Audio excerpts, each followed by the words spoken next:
If you want to keep your batteries safe and ready for use when you go out, stay tuned.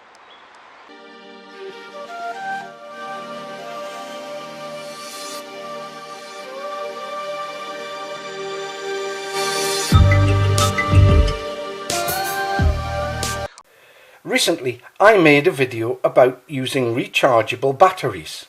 Mike Reed of Mike Reed Outdoors, a great channel with lots of information about plants and metalworks, asked me to make a video about storing single-use batteries. Single-use batteries are made of chemicals. When they're activated, i.e. put in a circuit, they provide an electric current. However, they do degrade over time.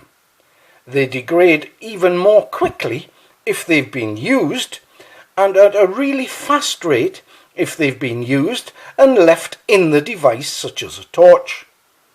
And if they're exposed to wet, humid, damp conditions, the cases are often ruptured by a build-up of hydrogen which breaks open the case, allowing the chemicals to mix with the air and producing a caustic white powder that builds up on the outside of the battery and affects anything, including people, that it comes into contact with. Carrying loose batteries in your pocket can start a fire, which not only burns your clothes, it burns you with a whole host of horrible chemicals.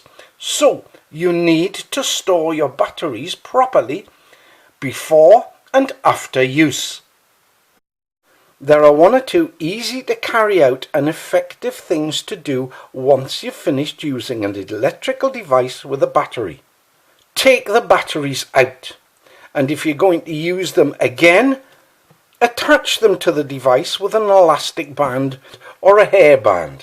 If you're going to be using batteries over a long time, try and use the same type of battery from the same batch by the same manufacturer, as this evens out the load and reduces the rate of discharge. Store batteries in proper containers. You can buy a number of cheap plastic boxes that'll store 4 AA or AAA batteries at a time. This keeps them safe, keeps them easy to find, and stops them shorting out. If you're storing batteries at home, that's great, but store them somewhere where it's cool, it's not subject to temperature fluctuations, and it's dry.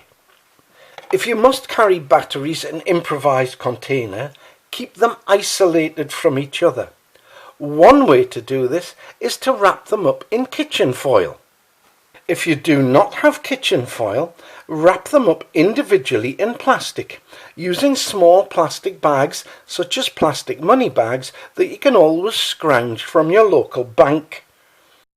We all know how to insert batteries into devices properly by following the conventions for the polarity, which is normally positive to negative, and so on.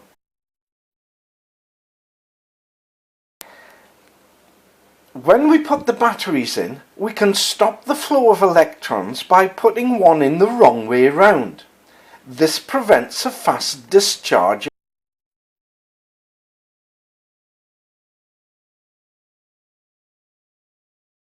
If we place the batteries or cells in correctly, and then isolate them from a switch with a piece of card or other insulator, this will stop the flow of electrons and stop the device working.